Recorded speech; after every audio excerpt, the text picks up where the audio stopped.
aí galera, tudo certo aí com vocês? Quanto tempo não tinha um Dio Linux Responde aqui no canal, não é verdade?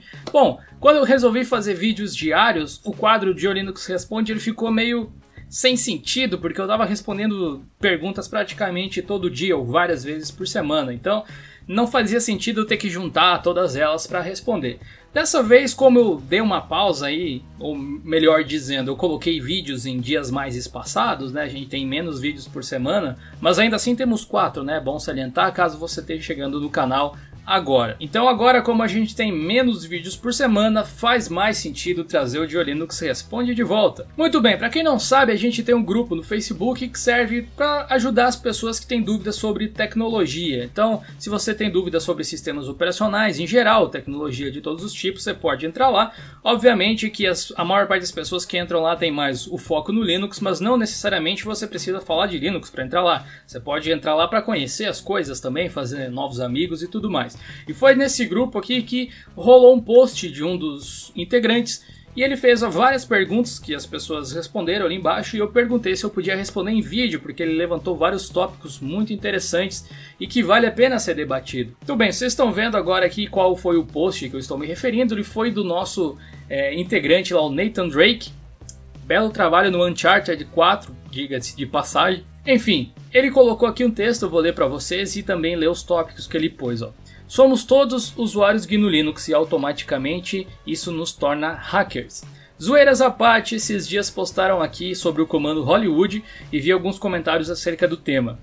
Esse foi um post que eu fiz do blog Dio Linux, o comando Hollywood, o nome é bem sugestivo. Ele gera no terminal um monte de letrinhas piscando e código da Matrix e coisa assim, bem naquele estilo de tela hacker que você vê nos filmes. Eu vou deixar o link aqui na descrição se você quiser dar uma olhada. Gostaria de chamá-los para este post sobre a temática hacker, mas com um tom leve, descontraído, brincadeira. Aqui vale a leveza, a liberdade de pensamento, zoeira dentro das regras do grupo, não quero ninguém banido, ok? Ainda bem que você avisou, porque tem gente que se descontrola. E gerar uma interação com vocês. Selecionei alguns tópicos para quem tiver interesse em compartilhar sobre o assunto com os demais. Convido principalmente aqueles que tiverem tempo livre no momento para tal. O que vale aqui é a tranquilidade em postar sobre. Também não quero que respondam todos os tópicos, podem responder só os que lhe interessarem mais. Ou todos, vai do gosto de vocês. Bom, Nathan Drake, eu não sei quem você é de verdade, porque obviamente esse perfil não é verdadeiro, mas muito obrigado pela forma com que você colocou aí toda essa introdução para suas questões. É esse tipo de diálogo que eu acho que eleva o nível, digamos assim, do nosso grupo lá no Facebook, onde o pessoal costuma se respeitar muito. E bom, como eu achei o seu tema muito interessante, eu vou me dar o trabalho aqui de responder todas as questões que você colocou aí nesse post. Vocês já se viram em algum momento se sentindo hackers por usarem Linux? Ou já encontraram algum macete tão bom com o terminal que de usar fizeram se sentir como tal? Cara, deixa eu tentar pensar isso aqui. Eu não me considero um hacker de computador nem nada disso, assim. Eu acho que para ser hacker eu precisaria estudar muito mais, algumas coisas que eu não tenho o menor interesse de estudar. Mas eu particularmente não me considero. Aliás, eu ainda tento tirar um pouco dessa imagem assim. Que o Linux é utilizado por hackers, todo mundo sabe, né? Pela maleabilidade do sistema e pelas possibilidades e ferramentas de segurança que ele oferece. O Kali Linux ficou muito popular por causa do Mr. Robot, que já tem vídeo aqui no canal, inclusive da primeira e da segunda temporada ali da série. Mas eu mesmo, assim, me sentir hacker, eu nem sei qual é esse sentimento. Mas eu já brinquei algumas vezes na frente de algumas pessoas, assim, mostrando o terminal e tal. E as pessoas, na verdade, acabam te enxergando meio como hacker, não é nem você que está se sentindo assim. Mas se tem uma coisa que eu aprendi a fazer no terminal, que é uma coisa que eu uso até hoje, dependendo da situação, que eu acho muito legal, é usar o wget para baixar as coisas. Às vezes, se você quiser, você consegue baixar um site inteiro para olhar as páginas ali e tal, usando o wget. E depois que eu descobri o parâmetro "-c", né, eu parei de me preocupar com downloads de sites que disponibilizam download direto por FTP ou alguma coisa do tipo, que não envolvam o torrent, porque normalmente esses downloads, caso a internet caia, você perde o download e tem que baixar tudo de novo. Com o wget "-c", com espaço "-c", na verdade, né, você consegue fazer esse download e continuar depois, o que é uma coisa muito interessante. Eu acho que esse é um dos comandos que eu lembro de ter aprendido, que ficou gravado na minha cabeça como uma coisa assim, uou, que da hora isso aqui. Em algum momento da vida vocês se imaginaram como estariam hoje? no aspecto de conhecimento e usabilidade do sistema, cara, em momento algum eu imaginei que eu estaria fazendo qualquer coisa que eu estou fazendo hoje antes de estar fazendo. DioLinux, por exemplo. Eu sei que a pergunta foi feita pro pessoal que está lá no grupo e tudo mais, mas pelo menos para mim, tá nessa posição aqui, fazendo inclusive esse vídeo para vocês, é uma coisa que antes de eu começar esse projeto, aliás, depois de eu ter começado já, eram coisas inimagináveis, assim. A respeito de conhecimento sobre sistemas operacionais, eu não me considero nenhum especialista, assim. Eu falo das coisas que eu tenho experiência, né? Até um dos motivos de eu falar muito do Ubuntu é, obviamente, porque eu gosto. Tem um vídeo só disso aí para explicar melhor, mas eu vou tentar resumir aqui. E a outra, além da popularidade, de ser útil para mim também, porque muitas pessoas procuram informações sobre ele na internet, então eu tenho alimentado, tenho um certo público que eu posso trocar informações. Ele é um sistema que eu aprendi a utilizar, então a maior parte dos problemas que podem ocorrer no Ubuntu eu sei resolver, né? Vai ser tipo poucas exceções que eu nunca vi nada parecido que eu não possa auxiliar. O interessante é que o conhecimento que eu adquiri através do Ubuntu eu posso aplicar em diversas outras distribuições também, algumas delas nem baseadas no Ubuntu precisam ser, e eu consigo ter uma noção mais ou menos de como as coisas funcionam. Então isso eu não imaginava. Até você que está assistindo agora pode comentar aí embaixo se um dia você imaginava chegar nesse momento assim e ter esse conhecimento. Mas eu acredito que a maior parte das pessoas não imagina ter o conhecimento que tem hoje, exatamente. A menos que você tenha começado um processo de estudo e planejado atingir esse conhecimento com algum outro objetivo, né? Dificilmente as pessoas adquirem conhecimento simplesmente por adquirir, mesmo que o assunto seja algo que elas gostem muito. Eu, por exemplo, gosto muito de astronomia e leio vários livros, vejo documentários e etc. sobre o assunto. Mas mesmo assim eu estou muito longe do conhecimento de alguém que trabalha na área, por exemplo. Então, o fator de você trabalhar na área muitas vezes faz com que você se motive muito mais para aprender, e também o lance de você poder aplicar as coisas que você aprendeu na prática faz com que o conhecimento grude na sua cabeça de uma forma muito mais fácil. Eu acho que o fato de eu começar a escrever sobre as coisas no DioLinux fez com que eu lembrasse como muitas delas são feitas.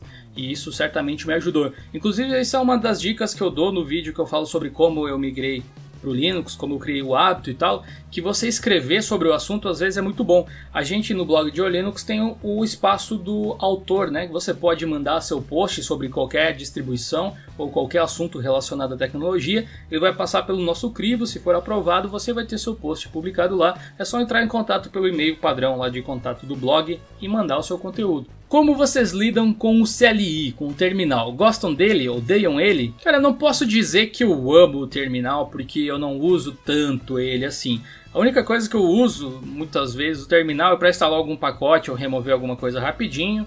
E é basicamente isso, gerenciamento de pacotes. Não costumo fazer muitas coisas pelo terminal, a não ser quando por algum motivo se faz necessário, algum reparo, alguma coisa que eu tenha que fazer, que talvez seja necessário usar o terminal. Não tenho medo dele porque eu encaro ele, eu acho, da forma com que a maior parte das pessoas deveria encarar, na verdade. Eu sei que muita gente tem medo disso, até aquele curso que a gente criou de Bash lá no DioLinux EAD, se você não conhece, tem o link aqui na descrição com o Thiago lá, o desenvolvedor da Canonical, que já participou de outros videocasts e vídeos aqui do canal. A gente criou aquele conteúdo justamente para matar esse tipo de situação que às vezes acontece, que é os usuários novatos especialmente achar que tudo no Linux tem que ser feito pelo terminal. Até hoje você vê pessoas mal informadas que falam isso. Eu não sou um grande fã do terminal, eu gosto de clicar em botões e eu uso Linux e eu consigo fazer tudo clicando nos botões. Vocês que usam Linux, como se sentem perto de amigos ou familiares quando estão usando Linux? Absolutamente normal, é como se eu sentasse com qualquer outro sistema operacional. Talvez eu acho até, que se eu sentasse com o Windows no notebook, assim, alguém ia chegar e perguntar, ué, tá usando Windows de novo agora e tal?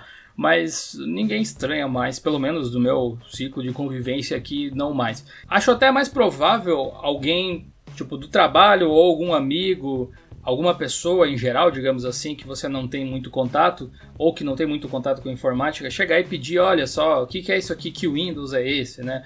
Esse tipo de coisa, assim, às vezes acontece, mas em família não. Até porque hoje em dia eu acho que praticamente todos eles utilizam o Linux como sistema principal, o Ubuntu e Mint aí predominam. Existe algum preconceito, entre aspas, na família, no trabalho, sobre você usar um sistema diferente dos demais?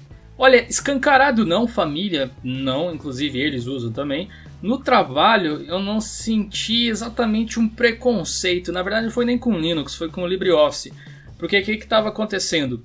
A gente tinha um servidor Samba, na verdade um servidor Windows, né, compartilhamento Windows ali, com arquivos de chamada em Excel. Então, numa escola lá que eu trabalhava, eu abria inicialmente os arquivos com o LibreOffice. Só que são arquivos que são abertos por outros editores também. No caso lá era o Office, o Excel 2010. E acontecia deles perderem a formatação. Os dados estavam lá, mas tipo formatação condicional, de você pintar uma célulazinha de uma cor e de outra e tal, isso aí acabava se perdendo. E aí as pessoas foram ver o que estava acontecendo, que estava dando isso, e eu mostrei, olha, eu estou abrindo com isso aqui. E aí o pessoal começou a falar, será que não é por causa do LibreOffice? De fato era, né, na verdade. E aí foi a partir de então que eu passei a usar o WPS Office e o problema foi resolvido. Hoje em dia dá para usar o OnlyOffice também, que dificilmente vai dar problema nesse aspecto aí. Especialmente planilhas com muitos macros e tal, com muita informação. Ele consegue abrir bem de boa. Mas o que aconteceu? As pessoas viam isso, estavam tendo alguns problemas, e aí ficou meio aquela sensação assim, pô, o cara que quer usar um negócio diferente, mas tá zoando o nosso trabalho aqui. E era realmente o que estava acontecendo. Então eu tive que me moldar à realidade delas, né? É uma coisa que a gente tem que fazer e, enfim, agora tá tudo ok. Vocês tentam evangelizar, entre aspas, o Linux para as pessoas ao seu redor ou sutilmente tentam mostrar sobre ele? Ou apenas ficam de boa, só comentam se alguém questionar sobre? Essa é uma pergunta difícil para fazer para mim, que expõe isso aqui no YouTube semanalmente, né? Então, como eu falo sobre o assunto, é inevitável que alguma influência sobre as pessoas eu acabe gerando. Tanto a respeito das minhas opiniões sobre os assuntos relacionados a Linux, quanto a outras coisas relacionadas em tecnologia em geral, ou games também, né, que é um assunto que é recorrente aqui no canal. Mas eu vou te dizer que eu já passei dessas fases aí de ser um pouco mais ferrenho, defensor do negócio, e hoje em dia eu, sinceramente, deixa eu contar uma coisa pra vocês, eu espero que vocês não passem por isso. Mas olha só, eu acabei me tornando referência para muita gente. Sem falsa modéstia, não me interpretem mal, tá? Mas é que realmente várias pessoas já falaram isso. Eu acabei de utilizar Linux, acabei conhecendo por conta dos seus vídeos e tudo mais. E muita gente acabou se baseando nas coisas que eu fazia para também começar os seus estudos aí e tal. E hoje em dia ando por conta própria. Só que isso faz com que eu fique, de certa forma, preso ao Linux, se é que você me entende. Se eu tivesse vontade simplesmente de agora eu não quero mais usar Linux, quero usar só o Windows no meu computador, muitas pessoas iam fazer aquela cara tipo, meu Deus do céu! Pois é. Isso significa que eu, tecnicamente, se eu quiser manter, digamos, o Linux, o blog, o canal e tal, eu não posso forçar demais outros assuntos, eu não posso mudar muito de ideia. Isso é uma coisa extremamente prejudicial. Que se eu puder pedir para você, você não faça. Seja uma pessoa que entende de todos os assuntos. Eu passei essa semana retrasada, eu acho, eu até comentei num Geocast recente, de leve, assim, esse assunto, por uma situação que me fez refletir sobre o assunto, sobre esse aspecto, assim, porque eu passei muitos meses da minha vida tentando mostrar Linux para as pessoas ao meu redor. E hoje em dia eu já não faço mais essa mesma força do jeito que eu fazia. Tipo, se a pessoa se mostra interessada, eu vou lá e explico. Mas, voltando à situação aí, olha, a historinha. Eu tava ajudando um amigo meu, que já apareceu aqui no canal algumas vezes, o William, lá da Nano Informática. Tava lá, né, a gente tava trocando o que era? A lente do Xbox, do meu Xbox. E aí eu tava lá, de boa, né, tava quase atrapalhando eles lá na técnica e disse, me dá um computador aí que eu ajudo vocês a fazer alguma coisa que precisa formatar, instalar os programas e tal.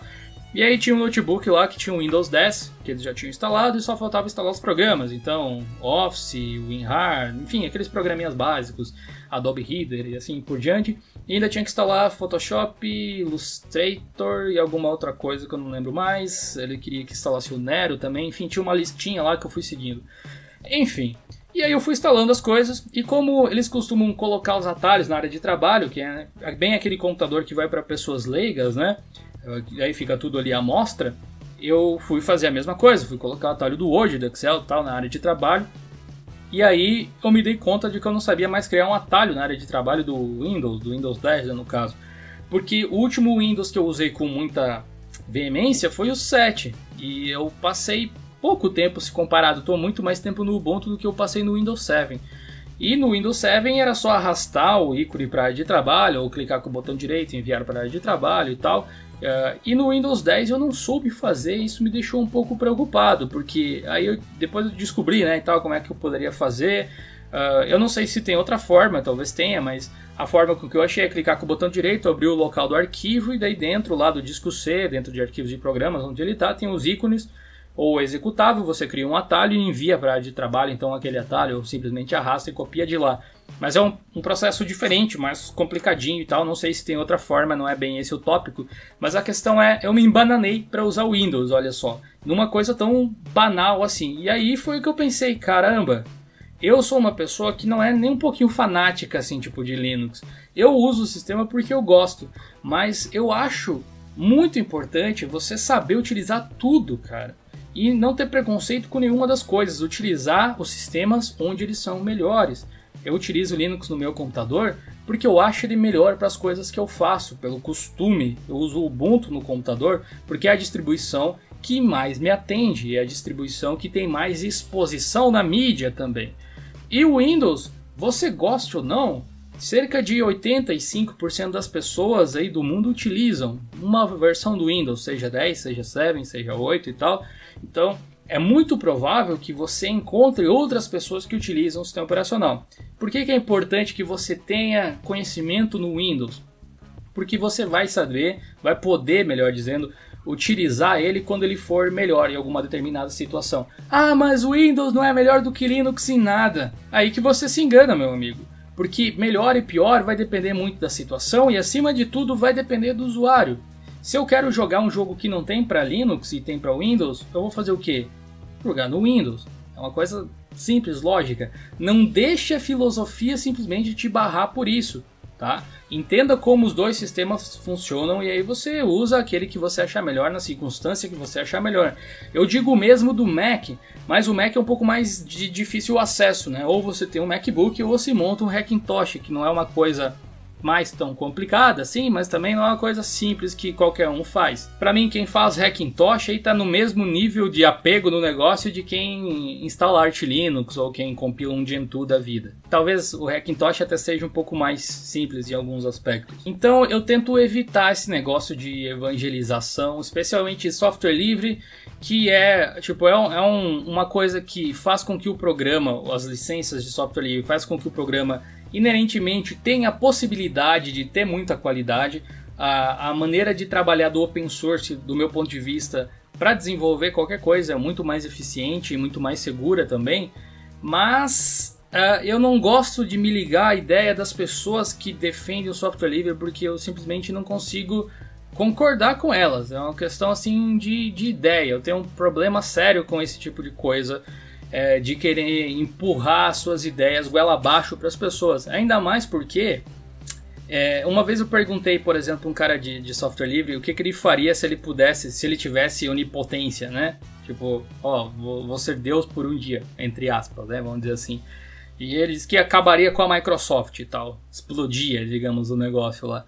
Velho do céu, olha só o ponto que chega, né? Porque até eu comentei lá, era uma conversa assim por chat, né? Ao ponto que chega o negócio. Você explodiria uma empresa ignorando todas as milhares de pessoas que trabalham nela, e todas as pessoas que estão lá, elas não cometem crime nenhum, elas não estão fazendo nada de errado, elas simplesmente têm uma opinião diferente da sua, e muitas vezes elas nem conhecem esse outro lado aí, estão lá trabalhando dia a dia, ganhando seu dinheirinho, sustentando suas famílias, todas elas têm seus sonhos, todas elas têm suas prospecções para suas vidas, enfim, não faz o menor sentido você querer acabar com um negócio só porque ele vai de contra as ideias que você tem. Sabe o que isso me lembra? Um senhor que tinha um bigodinho aqui, né? Vocês devem estar ligados em quem que é. Então eu procuro evitar, na medida do possível, né? Pelo menos esse negócio de evangelização. Usa Linux quem quiser. E quem quiser acompanhar aqui o canal para ver as dicas que eu posto sobre o assunto, seja muito bem-vindo. Se você não usa Linux, tem muita gente aqui no canal que não usa Linux, por incrível que pareça, que usa Windows, que usa Mac. Uma taxa muito maior, inclusive, dos que usam Windows, porque usam Mac, uma coisa até que natural, de certa forma, aí, dado o acesso aos dois sistemas e tal. Mas muitas pessoas já me disseram, já mandaram e-mail dizendo assim, olha, eu não uso Linux, mas eu gosto de conhecer, gosto de estar por dentro da tecnologia e é por isso que eu acesso aí, não tenho nada contra e tal, mas eu prefiro usar o Windows. Cara, é esse tipo de pessoa que eu busco ser. Eu tô do outro lado no caso, eu tô usando Linux, mas eu não vejo a Microsoft como inimiga, então eu não consigo ser, digamos, um evangelizador. Acabou que, como eu me tornei assim uma figura meio que de ponta ali na divulgação do Linux aqui no Brasil, pelo menos, né?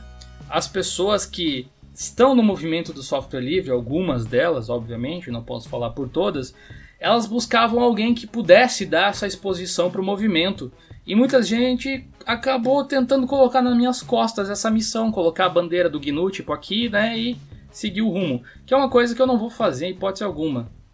Lamento decepcioná-los, mas se vocês queriam o cara do software livre do Brasil, acho que não sou bem eu, não, né? Mas é isso aí, cara. Eu acho que Linux é uma coisa excelente para muita gente. Para algumas pessoas vai servir, boa parte dela serviria, inclusive. Para outras talvez não sirva. Mas esse não é nem o importante. O importante para mim, eu já falei diversas vezes aqui nos vídeos, meu objetivo com o GeoLinux é mostrar as opções que você tem. Porque quando você não tem opções, você acaba sendo obrigado a engolir alguma coisa, sendo algo bom ou ruim, sendo que você goste ou não. Quando você tem opções, você pode escolher, ainda que você não escolha Linux, pelo menos você tem a liberdade de escolher. Essa é a liberdade que eu mais gosto. Bom, Nathan Drake, espero que eu tenha respondido aí à altura as suas questões. Muito obrigado pela sua participação, inclusive lá no grupo do GeoLinux. Se você que está assistindo agora quiser responder as perguntas que o Nathan fez aí, coloque aí nos comentários que vai ser interessante. Pode comentar as coisas que eu falei também, se você discorda de alguma coisa. Se você concorda também, pode comentar. Deixe seu like, deixe seu dislike aí de acordo com o que você pensa. Mas se der o dislike, dá aquele dislike com gosto, mas explica também por que você está dando dislike aí. Que às vezes com um debate a gente consegue chegar a novas conclusões. Mas depois de 6 anos praticamente trabalhando com o que eu trabalho, eu vejo o mundo de uma forma muito mais branda, onde não existem vilões e mocinhos separados assim de uma maneira muito distinta. Isso vale para muita coisa e se você vê assim, você pode estar caindo naquela boa, velha e grande falácia da falsa dicotomia. Até o próximo vídeo, um grande abraço, valeu! Falou!